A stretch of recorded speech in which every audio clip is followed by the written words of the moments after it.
Good morning, everyone. Welcome to day 23. And I'm really excited that I haven't stopped reading yet, and because I'm liking it, why should I? So yeah, and let me just check whether this stream is correctly going on or not within the media. Yeah, it's fine. It's live on Facebook, YouTube, Twitch, and Periscope. So Periscope is a service from Twitter where people post live videos. Yeah, so it's almost live everywhere. Let me just turn on the music so it looks fine. I hope you guys are doing well, and I'm really excited that I've been reading this book, Start With Why. Not because only it changes color, because I really like the book, and this book is by Simon Sinek, and I highly recommend that you watch his TED Talks before you read the book, because then you will have some so much enthusiasm to read this book, to know more for the better. So let me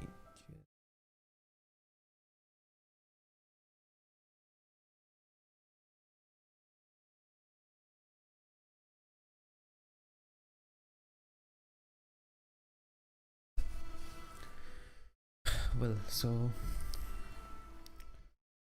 I'm ready for today, and I'm going to read chapter 3 and 4 today. And before I start reading, the same ritual that I'm going to do is like check how many numbers of pages we are going to read. And if you're reading this by yourself, any book by yourself, I highly recommend that you do not just look at the number of the pages until unless you have a total calculation that okay, that's much page I'm going to read. That is the restriction.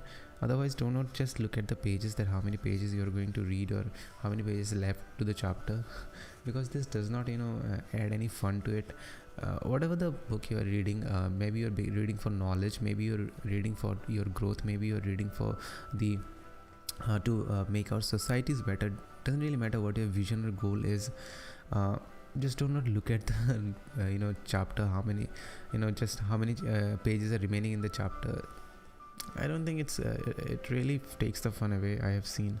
So anyway, so I'm gonna read today chapter 3 and 4. So it's like 37 to 64 pages. So yeah, there will be 27 pages only. That's far more smaller. The number is far smaller than the factfulness. But the thing is that I have a lot to talk about in this book, because the stories are very small, but very impactful, that Simon Sinek talks about in this book. I really quite like this book, that's why. So I'm just gonna keep my pencil here because it's really needed, especially in this book here. Okay. So this is all. So tomorrow we have we have actually stopped with a note that there is not only the way of manipulation to gain customer or sell your product, but there are some other ways as well other than manipulation. So manipulation has different kind can happen. So we saw like fear, peer pressure, and there were some other great ways like novelty and aspirations. So aspirations is like saying that okay, you are going to get slimmer in 1 or 2 days. Anyways, I don't know whether you get slim or fat, but you need to subscribe to this channel on ImpleBooks. And if you haven't follow me on Instagram, that is my social handle that you see right now. Just follow me on Instagram. I post a lot of pictures there, and I post my favorite quotes every day on Twitter. So at ImpleBooks, and I post each and everything that you see everywhere across any platform. I dump it on Facebook, and just like my page on Facebook to get everything. And yeah, I always live stream on Twitch. If you want to see me live anytime, you can just open up Twitch and see me. So you don't have to go to each and every social media site to follow me. Wherever you are active, you can just follow me to get the updates that where and how I will be available, right? Anyways, so yeah, so we are going to read the alternate perspective, that how we can actually understand or gain people or bring a meaning. So right, so let's go ahead and just read it. So the chapter 3 is the golden circle. Let's see what golden circle is, right?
So there, Simon Sinek is talking about that a lot of companies, if you ask them that what you guys are doing, uh, each and every single company knows that what they are doing, and they will be able to answer you in a snap of a finger that okay, this is what we are doing. Actually, these are all the stuffs that we are doing.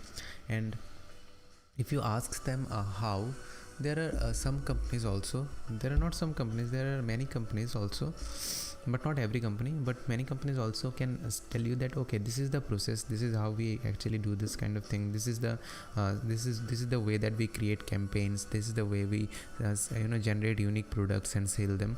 So if you ask them how they do it, they can able to answer, but a very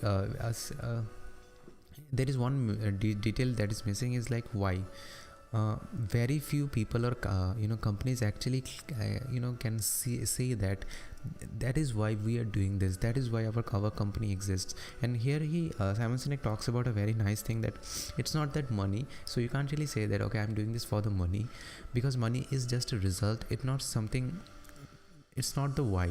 Because why is all about like what is your purpose, like what is the cause or beliefs, that's the what is the reason that you get up from the bed every morning. So this is the why that you need, and money is the result or the outcome of this. Because if you're doing something with purpose or devotion or belief, money will eventually come at certain point of time, and it's inevitable, it will come, right? So it's really important that you know that why we are doing some stuff. And he has also talked about that a lot of companies has this disproportionate influence. So they are so much influenced and we think that okay, why these people are so getting so much influence. Like people tattoo their body with Harley Davidson logo. Why they are putting the tattoo of a bike company, the Harley Davidson, in their body, right? This is their body. Why they are doing this? Why they are following like a cult? So why some companies are just different from others, even though same company, same bike with same feature exists. Yes, there may be some design difference, but still other companies can do the same thing as well. But why people are so much crazy about Harley Davidson? How Southeast Airlines becomes the greatest airline in the history. And so these are all the and Apple is so much innovative that they are creating different products in a different field, but they still can inspire people. And that's something unique to the Apple as well, because they never get they never get tired of it, and people really like it as well. So even if you talk about the iTunes, when it came out, it totally distorted the market of the music, right? So yeah, that is about it. So we are going to read that how actually what is the golden circle and how actually it works. Because the author says that golden circle is everywhere to the any structure, because golden circle is, as I know that circle is something that is applicable everywhere. It's like a geometry that makes something look appealing good, and we can't really see that why it looks good. Because see, if you see a girl or a boy's face, you see that they are different, they look very beautiful or they look very handsome, and you can't really describe that okay, why they are looking in that way. It's just a geometrical shape that is correctly aligned in this golden circle. That's the reason that our brain perceive it is a very nice way, and we think that okay, it's looking good. Some building you see that, and there are some other buildings as well with same color and almost like same structure, but we like that building more. There is something different to that building, that and it is just that that building followed the knowingly or unknowingly, their building followed that golden circle. So that's why we are just seeing it, visually perceiving it, and we're just liking it, right? So that is golden circle, and in general. But Simon Sinek talks about golden circle in a very different way in this book, and let's just read it, right? So before that, just I'm gonna take a 30-second break here.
Really like this. I haven't actually marked it before, but this is worth reading in front of in front of you. So let me just read it as it is from the book.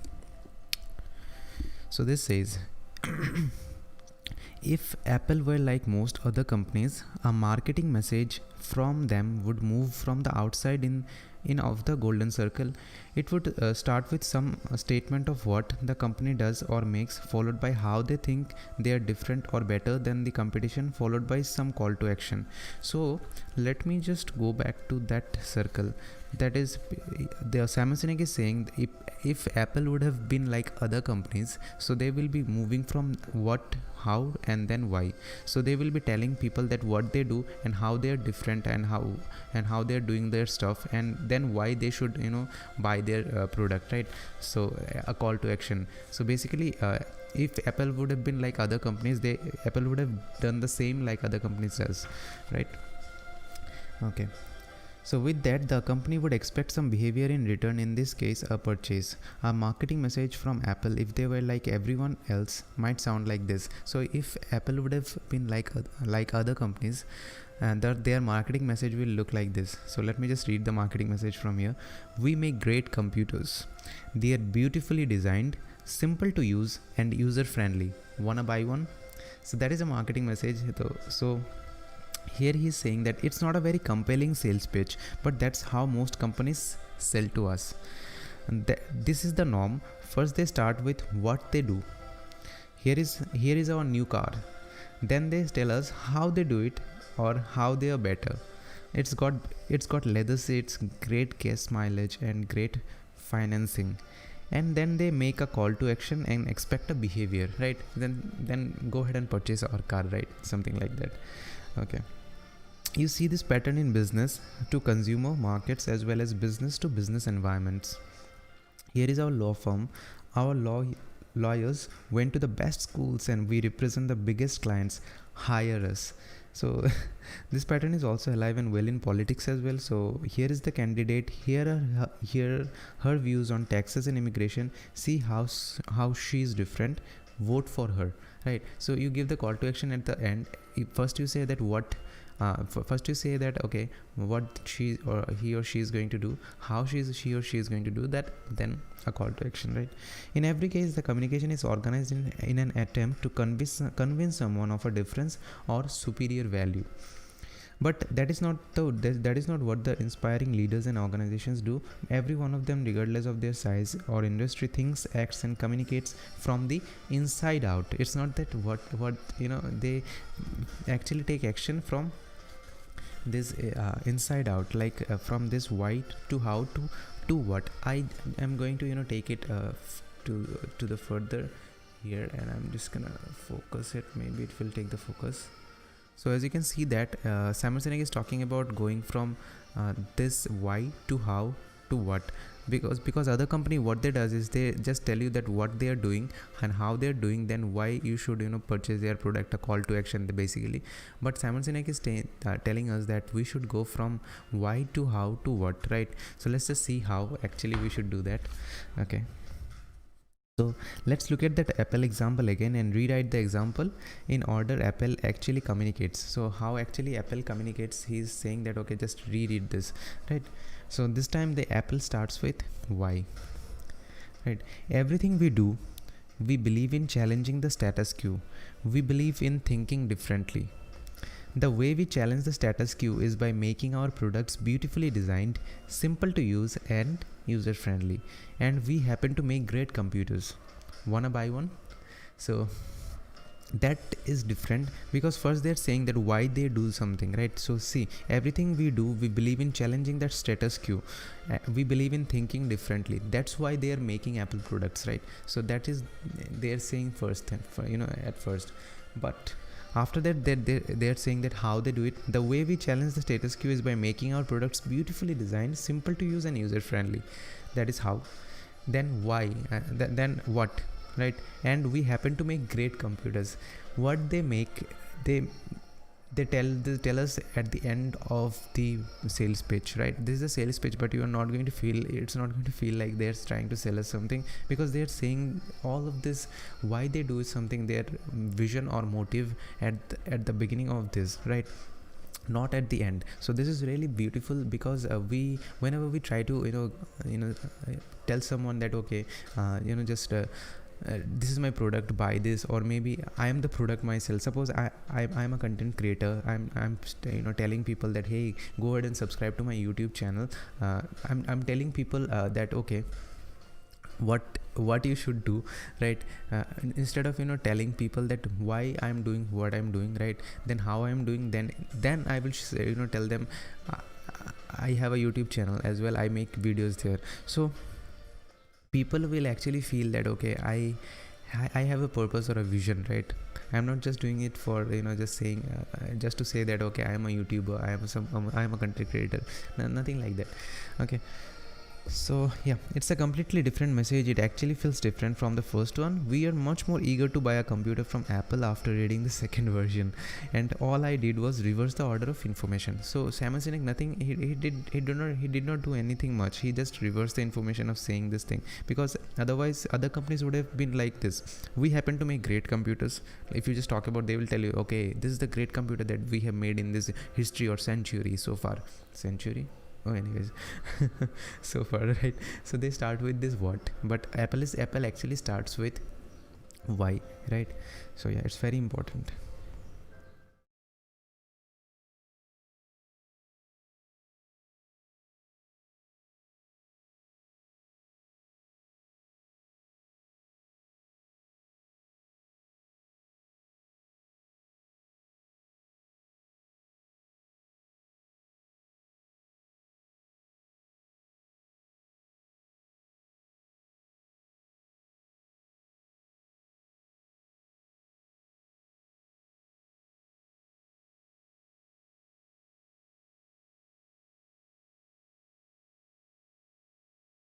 Here's a very nice thing I want to read again. uh, Others can hire top designers and brilliant engineers and make beautiful, easy to use products and copy the things Apple does, and they could not even steal Apple employees to do it. Apple, but the results would not be the same. Simply copying what Apple does, or uh, how it does it, won't work.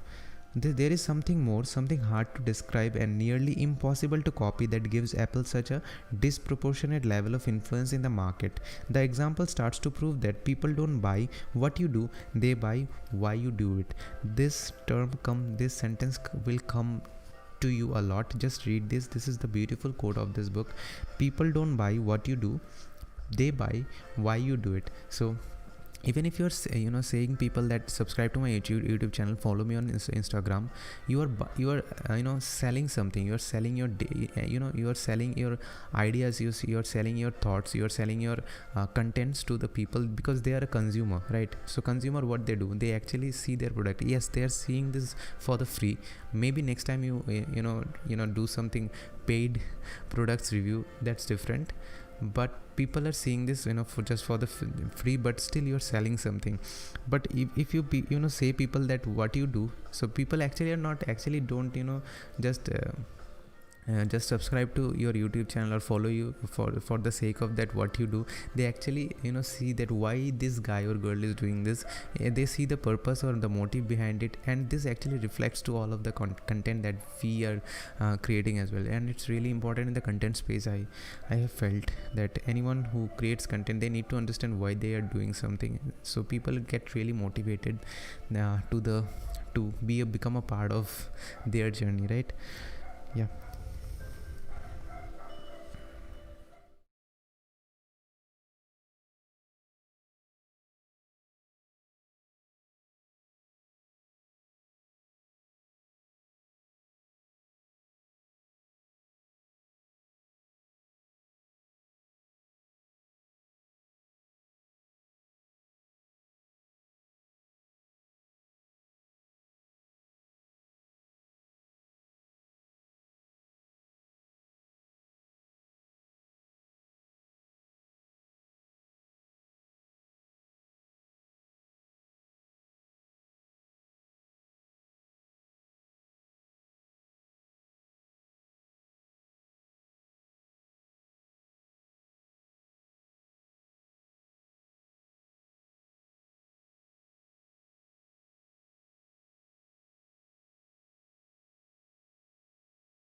So Apple, you know, we may think that okay, Apple products, we are only buying the Apple phones, but there are a lot of other things like DVR, iTunes. We are also buying from the Apple.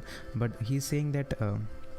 Apple always have this had this mentality when they started Macintosh was the first the I'm talking about the first version of the Macintosh. Their vision was like to reach the computer with a lot of people with the user interface. So people eh, at specific point of time, computers were like all about commands. You need to type in commands and it does something for you, but user interface was not that much common. Microsoft was working on that, but so what Apple does is they come up with them with Macintosh. Then there when Microsoft was trying to capture the office space, all the areas where people are actually working, but Mac actually wanted to reach to the normal people who actually wants to use the computer for the day-to-day basis. So that's when that was their motive to change the status quo. So again, and they did the same with the iTunes as well. So their marketing was like 1,000 songs in your pocket. They are not saying that okay, this is the best this is the best music device in this world. This has this feature, that much feature.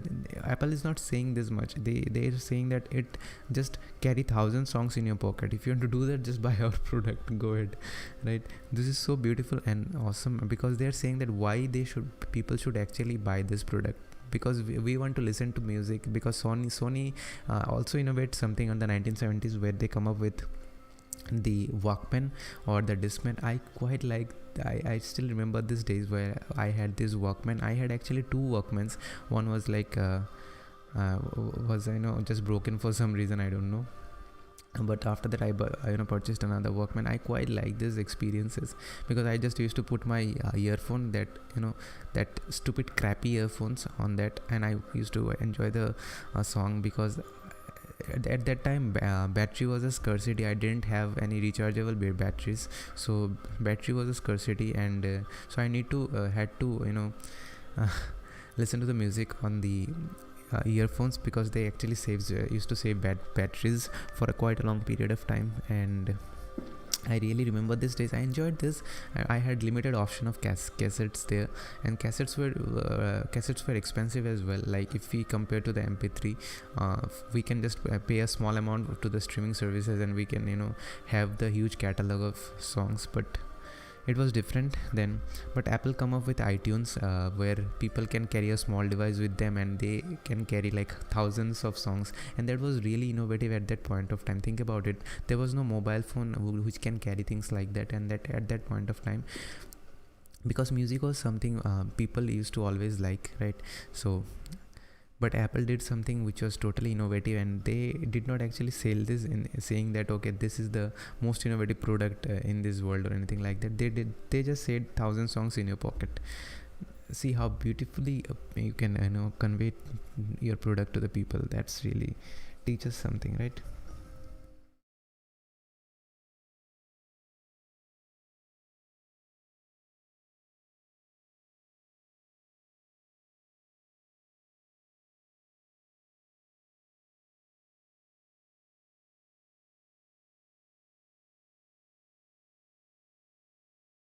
So here is the thing. Apple did not first come up with this idea of iTunes. Okay, so iPod, I would say. So iPod actually first was done by the Creative Technology Limited. This is a Singapore based technology company. After they released their product, after the 2 months, actually Apple released their iPod, which we know. So Apple actually we think that okay, it was a first movers advantage. Like Apple were the first, that's why people really got crazy about Apple products. It was not like that. Apple was not first, but still how they do it that's a very critical question. Critical question, yeah.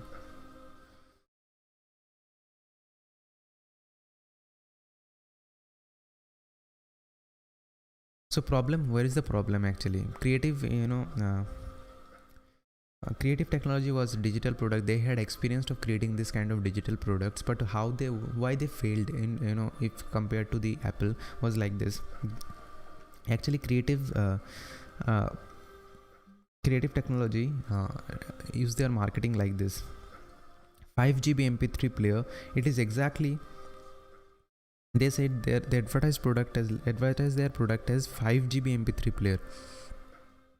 What is it? 5 GB. Okay. Anyways, it is exactly the same message as Apple's 1,000 songs in your pocket. The difference is Creative told us what their product was and Apple told us why we needed it. Right? So Creative tells us that 5 GB MP3 player. It is actually telling us what is this? Means what it contains. What are the features it contains? It contains 5 GB. That's a huge number. But why? What should I do with this 5 GB? Okay, dance with it or what? Apple said that 1,000 songs in your pocket. They told us actually why we need this, right? So there was a difference between the Apple and Creative technology at that point of time when the iPod was released, and the rest is history, right?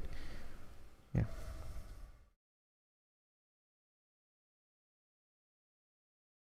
Okay, only later, once we decided we have to have an iPod, right? So after we decided, like, okay, now we want to go with the Apple and buy this iPod, did the what matter, then the what comes into the picture, and we choose the 5 GB version, 10 GB version, and so on. The tangible details that proved we could get the 1,000 songs in your pocket, right? So what features we are going to get, we are going to get it later, right? We just want to see that why we should purchase this product from the Apple. Okay, we just see that, okay, now we want to purchase the Apple. Now what are the options that you give, right? Now they're going to tell you that we have 5G version, we have 10G version, go for anyone, like, so yeah, that's up to you.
So if I tell you that, okay, Dell is releasing a mobile phone, are you going to stand in the line to buy this product of Dell? No, because we see the Dell as a company of like their company which sells only computers. So they have created their sense, or created their images like that we are only a computer company. And even actually Dell tries to bring up small electronic devices like PDAs and MP3 players, but that didn't last for quite a long period of time. They didn't exist after that. So Dell make actually good products, Simon sets, but they are not able to catch this market, right? So because Apple also don't think them as a rival, because Apple know that it is just a computer company. Right? Yeah. Anybody using Dell laptop or anything like that, please comment below and see how Dell actually feels, and do you really want to switch to Apple if option is given to you? So that is just a question in my mind. Just let me know in the comments.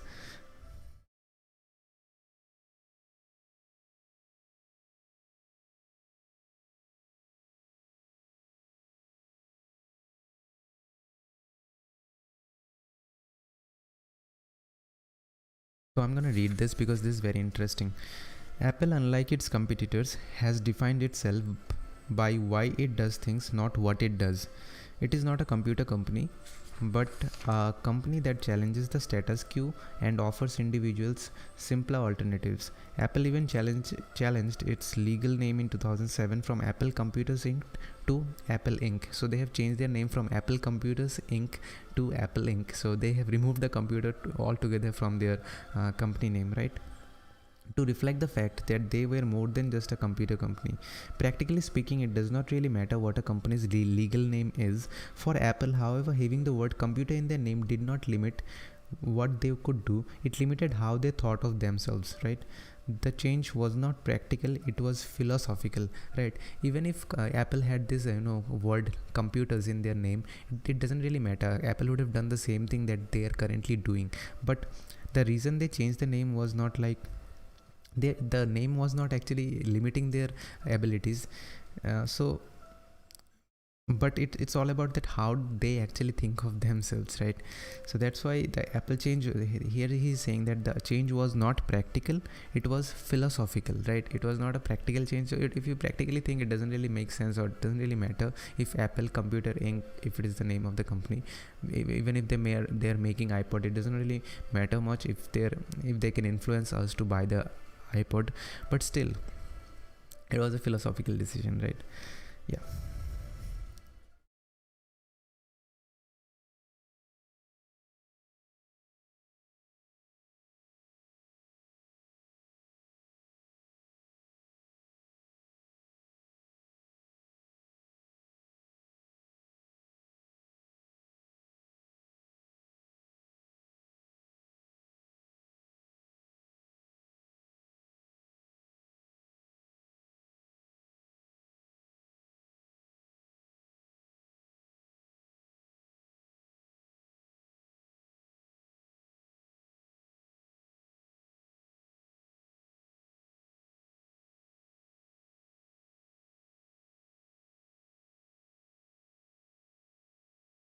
So he's saying that all of the companies, which computer companies which came with Apple, or which were existed before Apple, he's saying that it's not like that they did not they do not have any they did not have any purpose, or why they did have.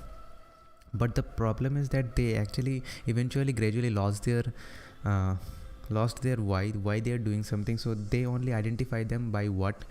So they are just a computer company, right? Nothing else. Okay. We just say that those companies just say that we make computers. That's it. They identify themselves, right, like this, right?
So here is a nice thing, because if you keep giving people features, they become commodities. So some milk seller can also tell you that there are different kinds of milk. So how we will choose it.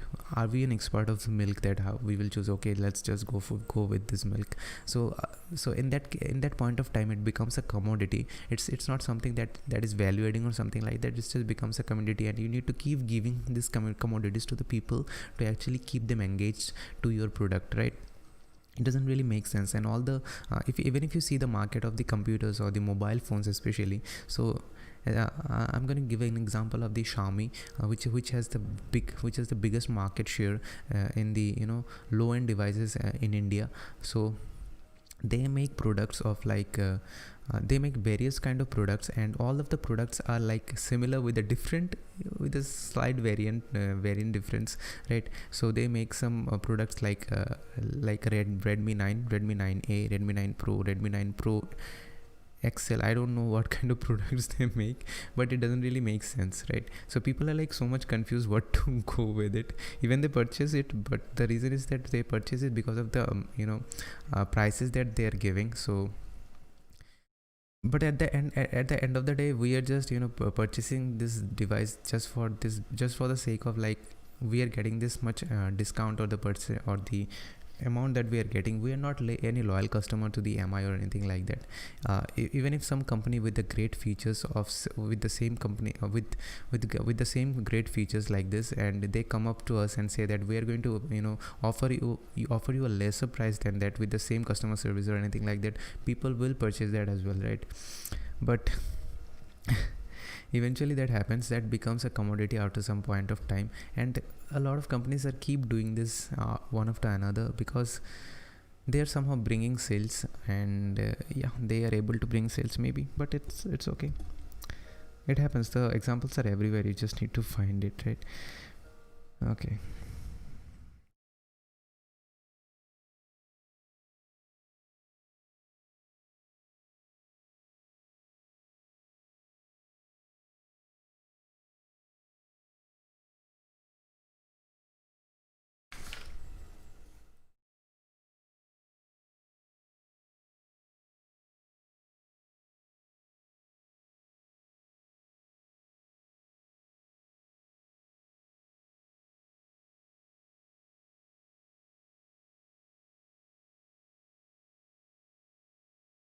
Here is a nice thing that I also used to think about Apple, and a lot of marketing professionals also will tell you about this. And honestly speaking, I was thinking the same about the Apple, because I used to think that also marketing professionals will tell you that Apple actually sells the lifestyle. So it's like that Apple products are actually selling you the lifestyle, but Simon Sinek is saying that no, Apple don't sell you the lifestyle. Apple did not invent any kind of lifestyle. Apple make the products like that it can smudge into some specific lifestyle. So the people living in a certain lifestyle, they can integrate Apple products better in their lifestyle. So Apple did not invent anything. Apple did not invent any lifestyle or sort of like that. He's also asking a question here. If all those marketing professionals are telling you that Apple sells you the lifestyle, why they can't really copy the same thing? Why they can't sell a different lifestyle, or maybe a similar lifestyle? Because Apple did not invent the lifestyle. They just make their products like this, so that can be integrated into certain lifestyles. And I maybe especially in India that happens, that a lot of people, I'm not talking about everyone, there are obviously a lot of exceptions in these days also, but so many people I have seen buy the Apple product just for the sake of the logo, logo at the back, right? So but the thing is that they actually wants to feel that they belongs to that lifestyle that Apple people have, right? So that actually goes those are the people actually sometimes go for the Apple just for the sake of this logo and nothing else. They don't take it as a product that okay, that will be really good for my lifestyle, that will be a good product that to integrate into my lifestyle. So they don't think it about like this. They go for the logo. So they wants to feel like that okay, they are following a cult. They are they're in that community of Apple, right? So they're in that lifestyle, even though their lifestyles are not that. So people who are purchasing Apple just for the sake of this logo, please do not purchase Apple. If you think that it will smudge into your lifestyle and it is good for your lifestyle, go ahead and purchase this. Otherwise, I don't see any point of like purchasing the Apple just for the product, just for the logo. If you purchase this product for for the sake of the product, yeah, their products are good. I'm not saying they're bad, but yeah, you can then purchase it, right? So here also he's given example of Harley Davidson. So Harley Davidson actually fits into the lifestyle of a certain group of people, like, okay, so it's not like that they invented the lifestyle. The lifestyle were like there, the lifestyle comes first and the product next, right? So the lifestyle already exists, and the product comes and smudge into the lifestyle, right? Okay.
So here he is given a very nice example of the Ferrari and the Honda Odyssey. He's saying that it totally depends on what we want. It's not that suppose I have a big family, so car like so a Ferrari is not really a good car for this, right? And also also a Honda minivan is not probably better. So we need to understand that what our need is, then that actually generates the why, right? So, and also he's saying that there is something about some product, right? Suppose you are buying a Honda Odyssey or a Ferrari. So for people who buy Ferrari, they actually go for they are very choosy about the color, that this is the color that I want, and I really want this color in my life of Ferrari. But when people actually buy Honda Odyssey, they don't care much about the color. But when it comes to Ferrari, it's totally, the scenario is different. But why? Right? So people are willing to pay a premium to get the red Ferrari, because if you are purchase a red Ferrari, that you need to pay a certain amount of premium as well. So because red Ferraris looks beautiful and it's fabulous, right? So people really try to convince you saying that this is why, this is the reason that we want to buy this. But here are the things, let me just read it.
So he has given an example of the railroad business. So railroad business was like out of business for after the airplane comes into the industry, because railroad business were so much integrated with their what is like, they are like saying that okay, we are the railroad business and we do this kind of stuff.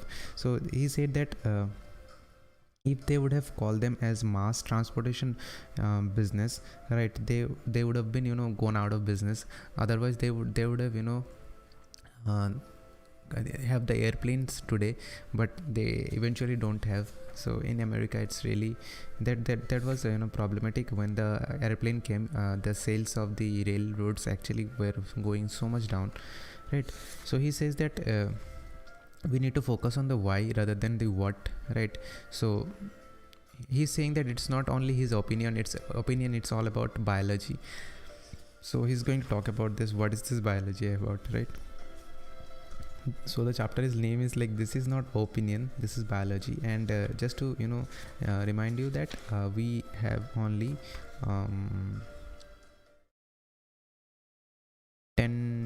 12 pages to read, so don't worry about that, we're doing really well. And yeah,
so that's the same thing we have read on the Atomic Habits as well. And I have made lots of I have made short videos about this on Instagram and YouTube as well.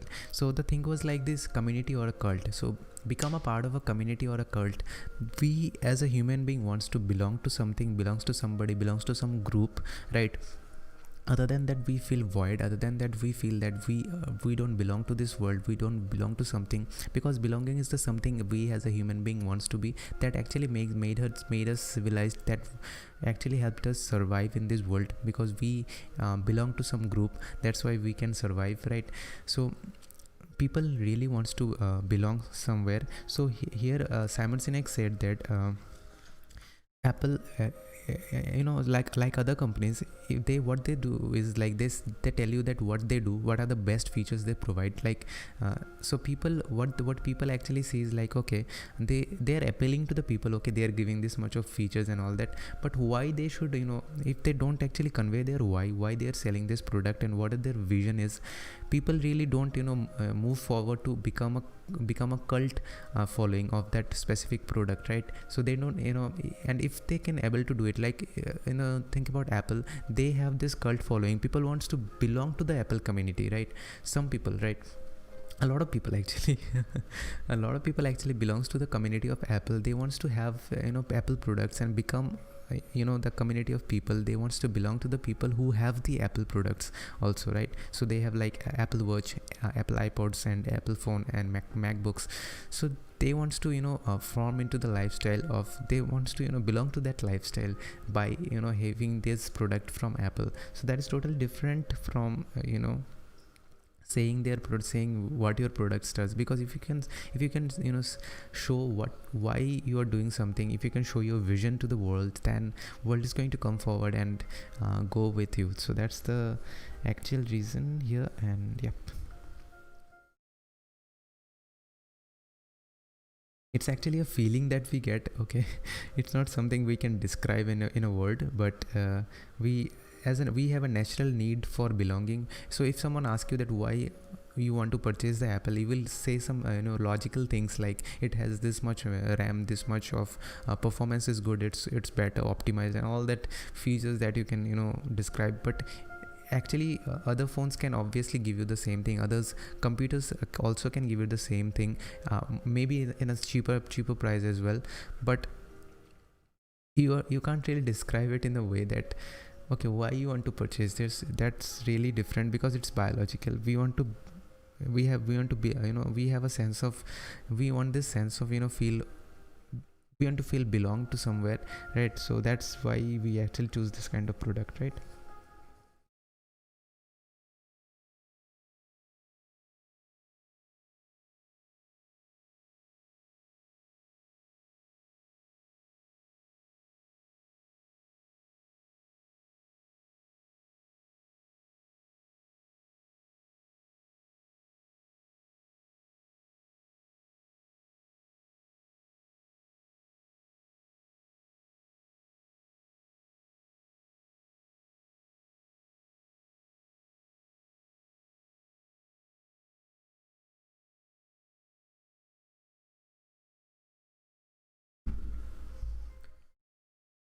I want to read this because it's really awesome. So look no further than Apple TV's commercials.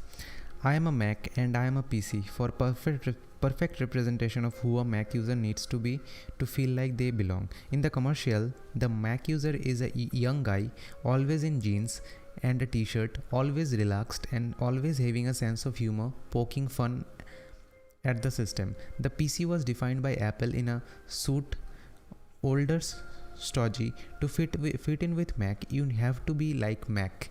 Microsoft responded to Apple with its own I am a PC campaign, which depicts people from all walks of life identifying themselves as PC. Microsoft included many more people in their ads: teachers, scientists, musicians, and children, as one would expect from a company that supplies 95% of the computer operating systems. To belong to that crowd, you have to be everyone else. One is not better or worse, it depends on where you feel like you belong. Are you a rebel rouser, or are you with the majority? So Microsoft actually sells the 95% of the operating systems, if you don't know, but still Apple is a $1 trillion company, right? Apple is just a 5%. So here's the thing, if you want to belong to the Apple actually shows you that, okay, in their campaigns they show you that you are a young guy, you always in the jeans and t-shirt, you are always relaxed. And if you actually, Apple is for the people on that lifestyle, right? So but Microsoft actually released a ad with the reply to that. They have made teachers, scientists, musicians, children, like if you want to be with the majority, go for a PC or a Microsoft computer. And if you want to be a relaxed guy, or with who always wear t-shirt right, if you want to belong to that lifestyle, go for the Apple. So nothing is good or bad, Simon Sinek is saying. It's just all about that why you want to belong to somewhere, right? So that you really need to create. That's when you can grow as a company. Because other companies, if you think about Dell or any other companies like HP, they only tell you that, okay, these are the computers, this is all the features that we are giving. We used to give 4GB RAM previously, now we give 6GB, 8GB, I don't know what, many different forms. But they don't tell you that why, right? So yeah, so we are not that much drawn to those computers. We like when I went out to purchase a laptop, I did not have any specific brand in mind because I was not going for Apple. I was like looking for a brand who can give me good features. So yeah, there was different brands showing me different kind of features like Dell, HP, Asus. So I just bought the one which has most feature, right? So I did not. I'm not a loyal customer. Even if I have given a chance to buy a PC or a laptop, after some point in time, like after 2 years or 1 year, I won't be purchasing the same laptop. If I get the good wherever I will get the good deal, I will purchase it, right? So yeah.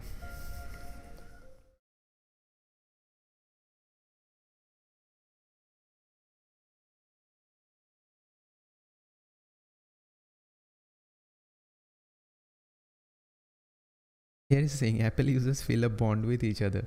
Harley riders are bonded to each other. Anyone who was drawn to hear Dr. Martin Luther King Jr. give his I Have a Dream speech, regardless of race, religion, or sex, stood together in that crowd as brothers and sisters. So we feel that bond whenever we are using their product, or whenever we are with some people or a cult or a community, right? So yeah, they knew how to gather people, and how to actually communicate with the people, how to describe their how describe their why they are doing something, right? Yeah. Here is the title of this: gut decisions don't happen in your stomach. Right. So today we have only, see, I am doing this not for myself. I'm doing this because the time, literally we take a lot of times nowadays in a live stream, because when I started this, I had this plan of like doing this for the 1 hour, but it always goes out of hand.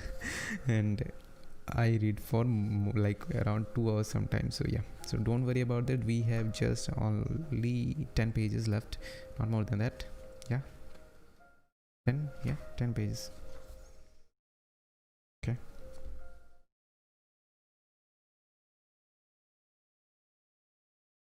So I'm gonna take a break here, guys, and I will be back in 1 minute.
So thank you so much for tuning in still, and yeah, so we are going to read the gut decisions don't happen in a stomach. That's funny.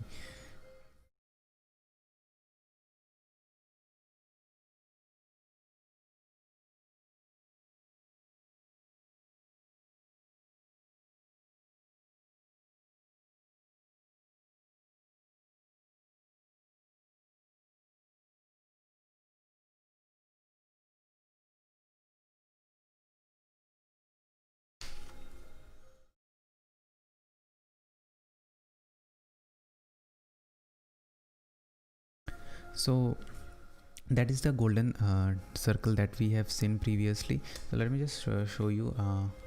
So this is first thing is that why, and then what, then how. Let me just focus on it. So this is the thing that you see right now. That is first thing is that why, then how, then what. So that is the golden circle. So we need to always focus from why, then how, then what. But and here is our brain, that is the neurocortex, and this is the limbic brain. So cortex is all about, like, it is responsible for taking logical decisions, like analytical thoughts and language. We can understand the language in this part of the brain, because if someone is saying something, we can perceive this as a language. We understand, okay, if this is the language, this is the guy that is telling me this, right? Suppose, so this understand the language, this takes logical decisions, analytical thoughts it has. So there is neurocortex, and then comes the limbic brain.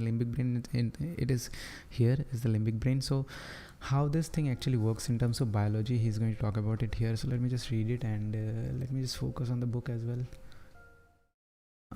Please take the focus. Yeah, it's done. Yep.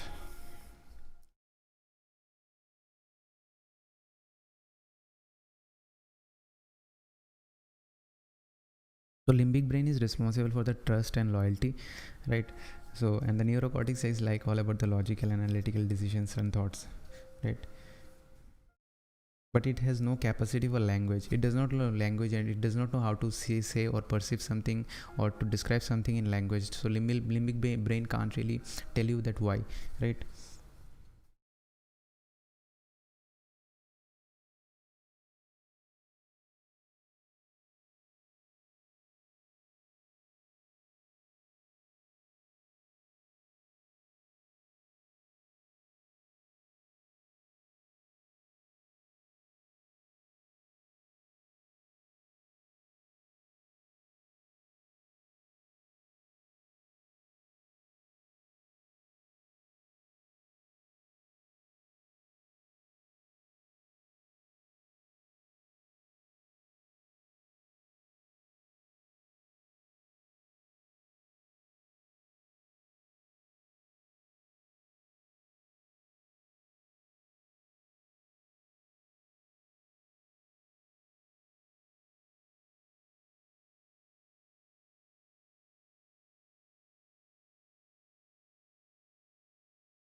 So here is the thing, this is the very interesting part of this chapter, and that is the reason, that is the part where I feel that, okay, whatever the Simon Sinek is talking about, it makes sense.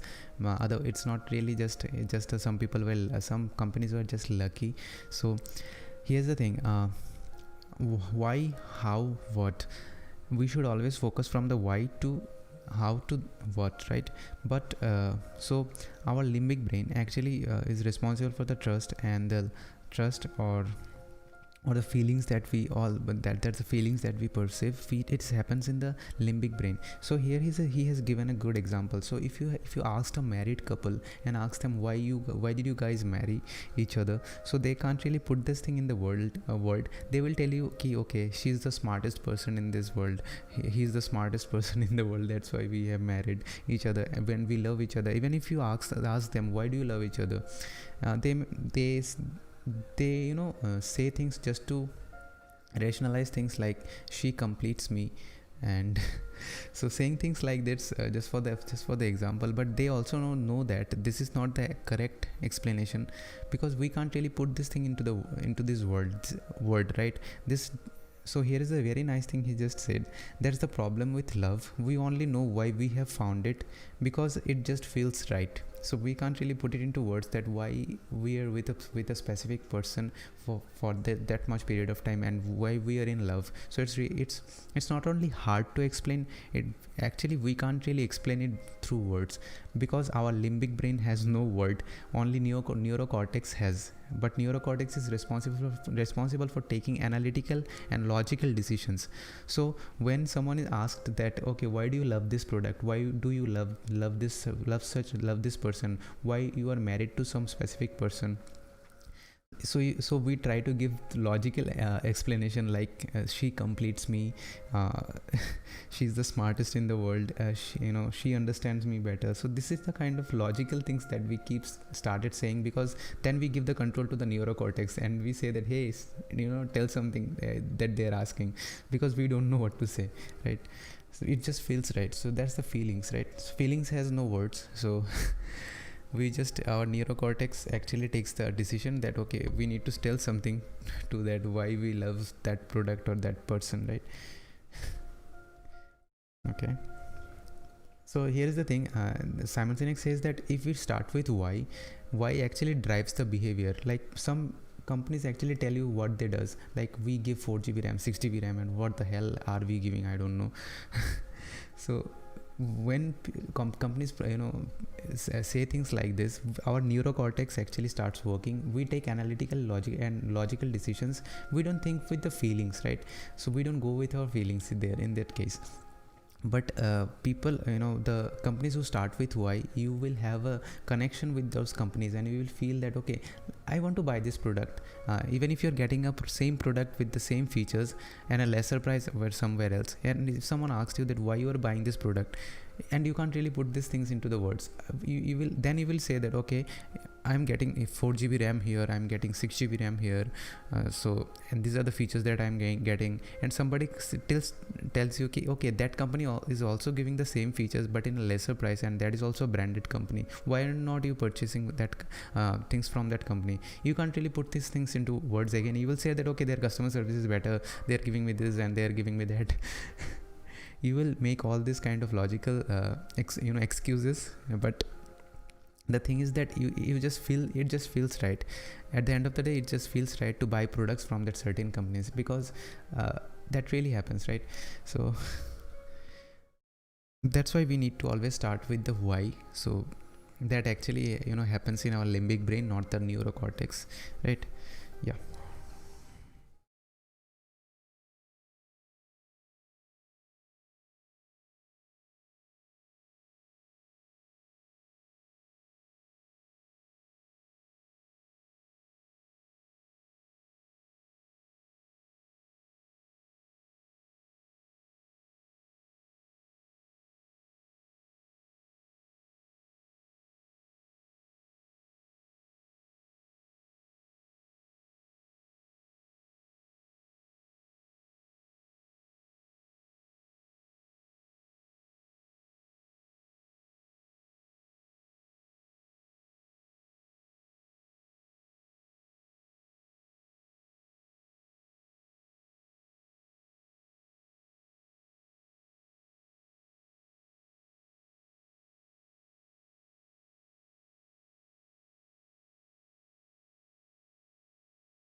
Here is the thing. In the naked brain, it's a book by Richard Dristak. I will put the link on the description of this video. So he said that gut decisions are actually tends to be faster and higher quality, because whenever we are actually taking logical decisions, we get confused and we don't know what to do. Sometimes that happens. But when we go with the gut, it in most of the cases it just works, right? Because it feels right. If something feels right, 99% of the chance it's going to work out for you. So we need to always go with the gut. That's why you may have heard people saying that go with your gut, so do whatever you feels right. So actually this is the fastest and the high quality decision that you can make if you just follow your gut, right?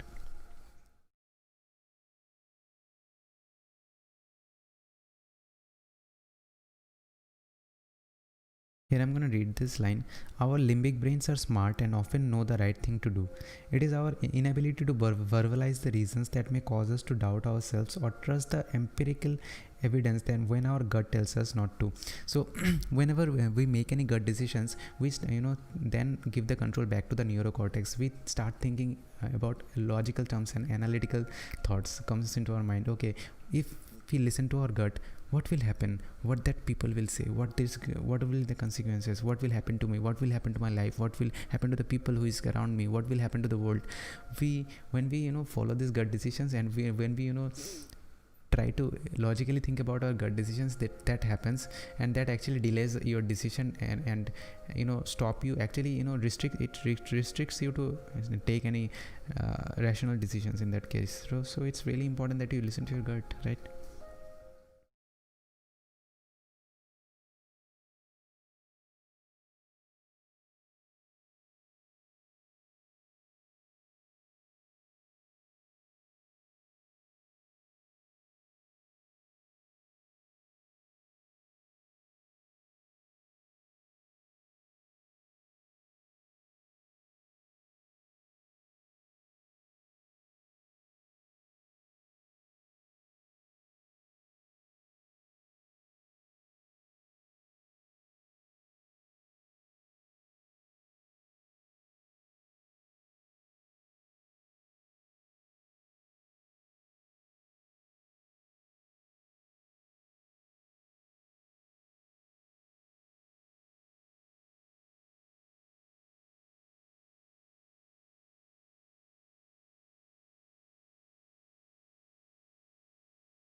So here is a very nice thing about yeah, I want to read it. The ability to win hearts before mind is not easy. It's a delicate balance of art and science. Another coincidental grammatical construction.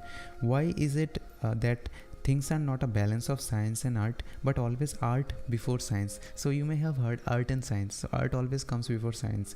So perhaps it is a subtle clue our language impaired limbic brain is sending us to help us see that the art of leading is about following your heart.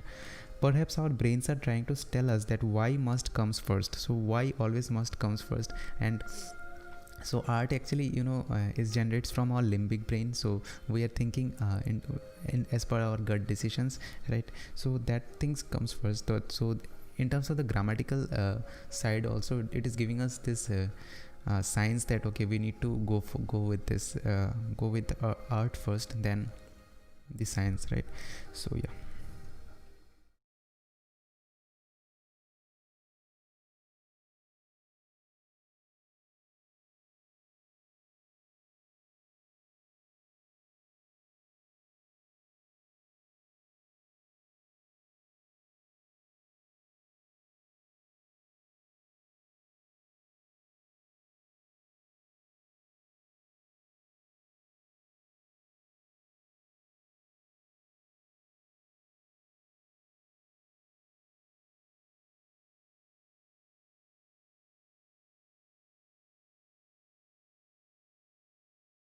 Here is a very nice thing.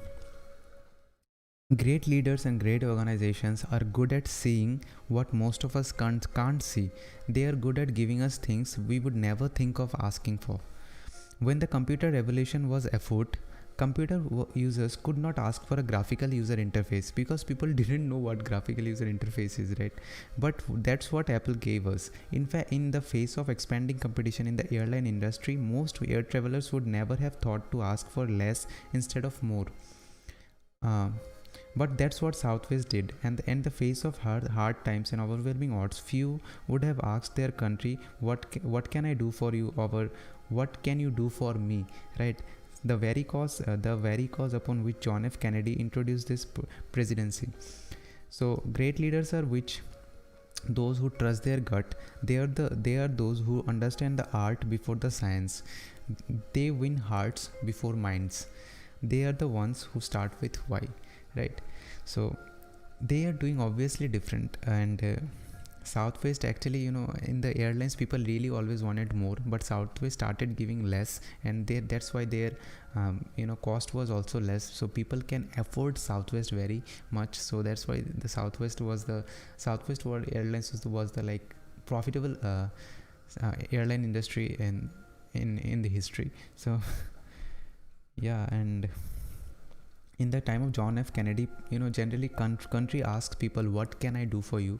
But he asks that, what can you do for me? What can you do for me, right? That is a totally different perspective, and people were really with him with the purpose of, or the vision, or the dream of John F. Kennedy Jr., right? Sorry, I'm extremely sorry. Yeah, John F. Kennedy. Yeah. Anyways, okay.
So in the industry of detergents, initially when the detergents were there and the people were buying detergents, so the companies used to think that people are really tends towards the the how much white your clothes are going to look after you clean them.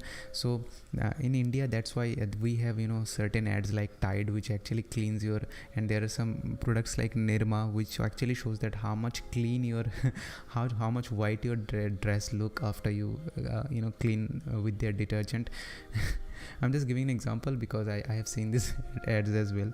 So they actually used to think that people really like this kind of white clothes, but later they discovered that people really don't care, and people really after they clean their clothes, they don't just pull their clothes and in front of the sun and they see that whether their clothes actually look white or not. They actually don't do this.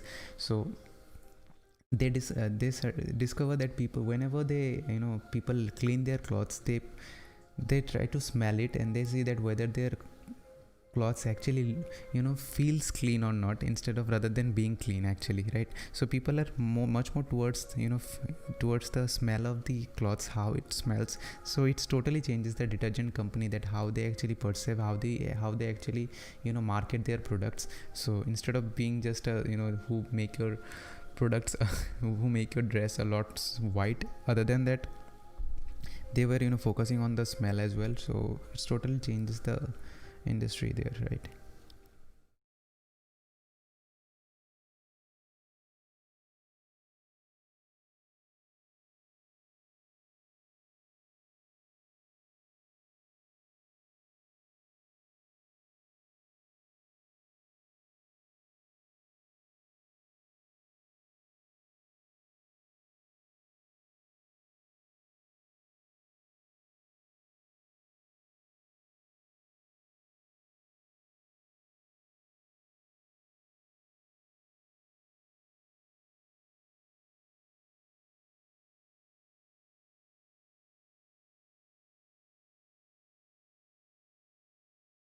I'm gonna read this because I quite like this. The power of limbic brain is astounding. It's not only control our gut decisions, but it can influence us to do things that seem illogical or irrational.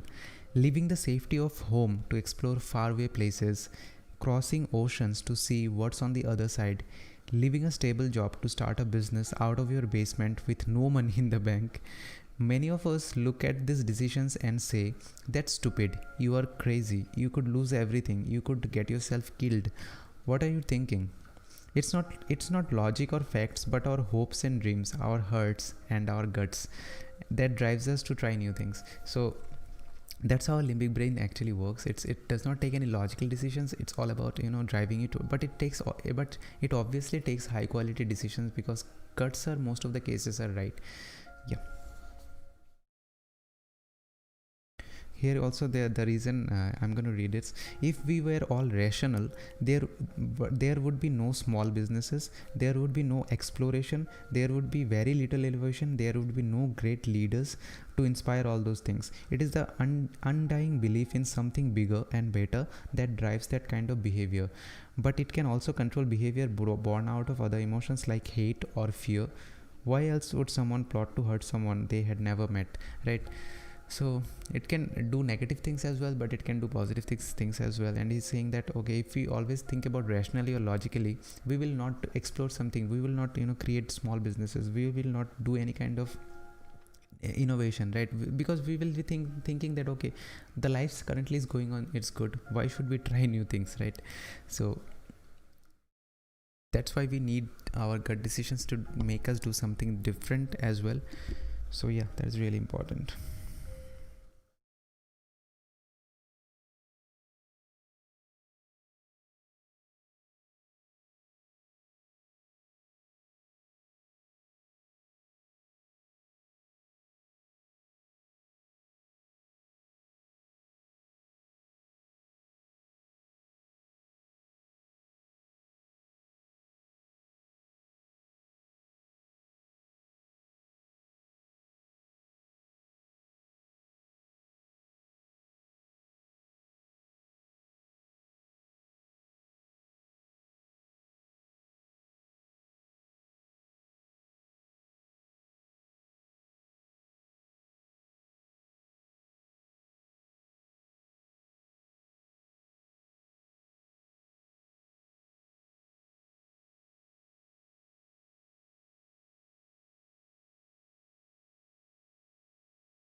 So here is this thing. When if you ask people who use Apple products, if you ask them, why did you purchase this MacBook, why did you purchase this iPhone, they will try to rationalize things, like, because they don't know why they purchased it, because it's the limbic brain which controls this thing. So they will rationalize things like, it's the user interface, it's the simplicity, it's the design, it's the high quality, they are the best computers, I'm a creative person. In reality, their purchase decision and their loyalty are deeply personal. They don't really care about Apple. It's all about them, right? It's the best thing in this book. So it's when we do this kind of thing, we want to belong to something. We really take the decision from our limbic brain. We are doing this for ourselves, not for the Apple, right? So yeah, that's the thing.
So here is the thing.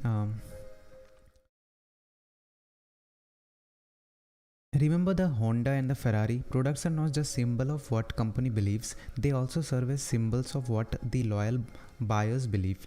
People with Apple laptop computers, for example, love opening them up while sitting in an airport. They like that everyone knows that they are using a Mac. It's an emblem, a symbol of who they are.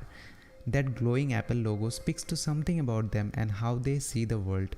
Does anyone notice when someone pops open the lid of their HP or Dell computer?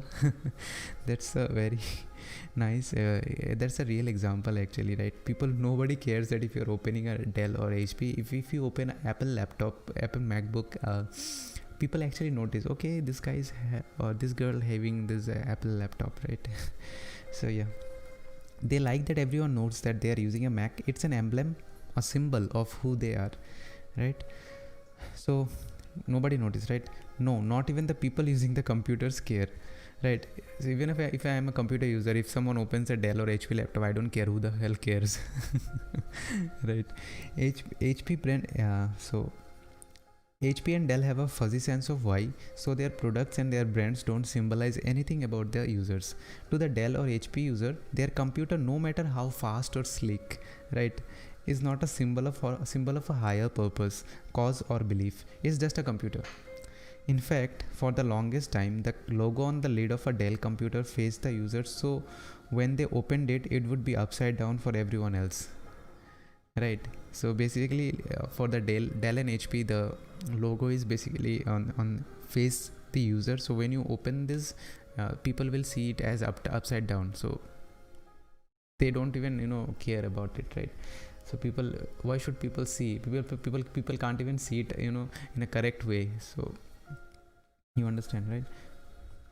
As I have given you the example as well. When I purchased my laptop, I didn't care that which one to purchase, Dell or HP. I just wanted to go for the good feature. I'm not a cult or anything like that. I'm not belongs to any community in terms of the laptop, right? So yeah, I just wanted something that works fast. Yeah, that's it. Because at the end of the day, it's just laptop for me. And if it would have been Apple, that the scenario would have been different, right? So yeah,